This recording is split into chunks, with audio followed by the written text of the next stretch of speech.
Hi, I'm Michelle Sterling for Friends of Science Society. It's June the 13th, 2022, and Southern Alberta is expecting a real downpour of anywhere from 74 to 100 millimeters of rain.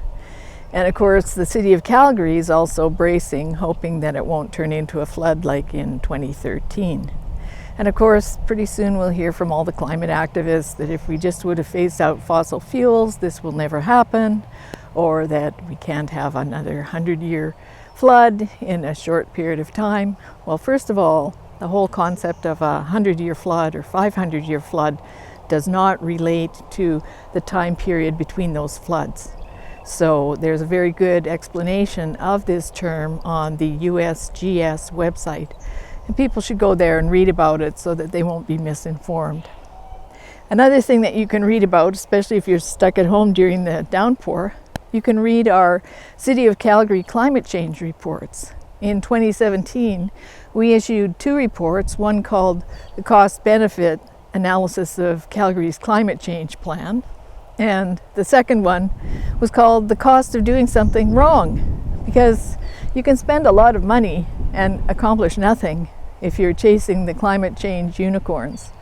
And we also issued a report a couple of years ago called To Counter Alberta's Climate Future, and it's called Facts versus Fortune Telling. So this report countered the work of Dr. Catherine Hayhoe and her colleague Ann Stoner. Now, they did an Alberta climate plan that was based on what's called downscaling, where they take global circulation models, climate models, simulations, and then they scale them down to a specific region. But you'll see in our report why that doesn't work. And you'll also see that the historic trends do not show any trend toward catastrophe in Alberta, other than occasional extreme weather events like the rain we're going to get today and tomorrow and Wednesday. So have a look at these reports. Facts versus Fortune Telling is the one about Alberta. And then we have the two reports on the City of Calgary, which we did in 2017. And we had a more recent report, which is City of Calgary Climate Emergency Plan and Expensive Virtue Signaling. So have a look at these reports and see what the actual climate science says, see what the long-term historic trends are. And, you know, like a lot of people don't know that the worst floods in Calgary's history were before 1933, and some of the river flows were higher than those of 2013.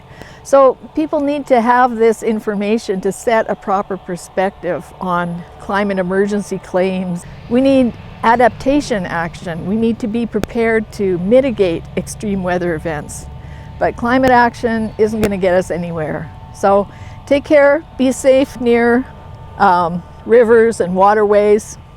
So have a look at the City of Calgary website. They do a flood watch there, and they have an app that's from Alberta Environment that you can download, and you know, maybe have an emergency bag ready, especially if you're in a low-lying area.